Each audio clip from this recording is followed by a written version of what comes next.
достар, менің есімім Фариза. Сіздермен бүгін булочка варенкамен жасайтын боламыз. Өте жұмсақ әрі дәмді болып шығады.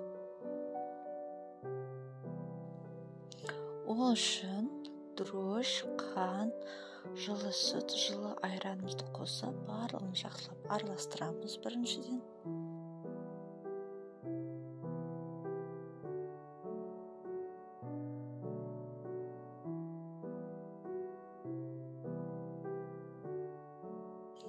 Сосын ерітіліп, сәл салқындатылған сары майымызды қосып, тағы да араластырамыз.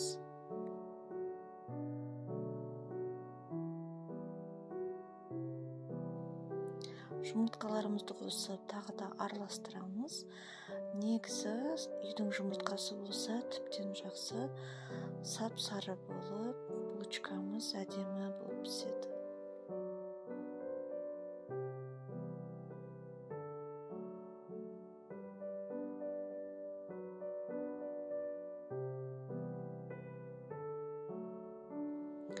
Ұн мен тұзды араластырып, дайын болған массамызға салып, жұмсақ етіп, булочкамыздың нанын илейміз.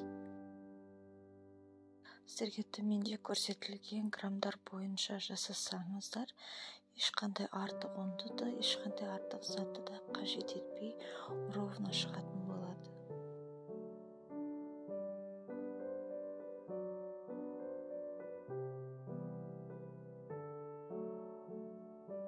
Дайын болған нанымызды шамамен 50 минутқа немесе 1 сағатқа жылы жерге жауып қоямыз. Әдемі болып көтерілген нанымызды қатты баспай, сопақша көлемге келтіріп аламыз да 8 не 9 бөлікке бөлеміз.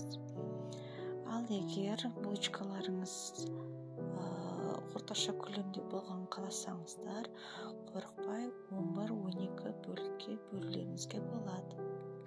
Әр күлшемізді домалақ етіп формаға келтіріп, 10-15 минутқа бетін салафанмен немесе пищевой пленкамен жауып, расстойкаға қоямыз.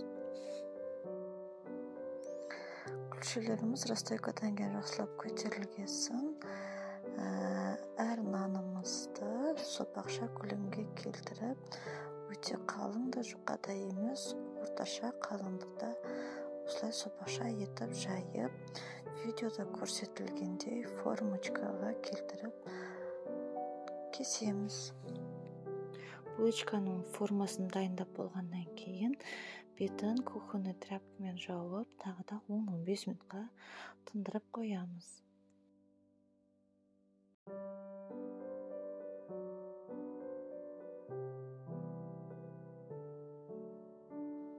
Бір жұмыртқаға шамамен 2 ас қасық сүт қосып, жақсылап араластырып, тынған булочкаларымыздың бетіне жағып шығамыз. Алдын ала қыздырылған 170 градустағы пешімізде шамамен 15-20 минутта пісіреміз. Әркімнің пеші әртүрлі болғандықтан қарайсыздар, әртүрлі уақытта піседі, қызарғанша. Міндетті түрде жасап көріңіздер, ұнаса лайк басып, комментарий қалдырыңыздар. Каналыма тіркелуді ұмытпаймыз.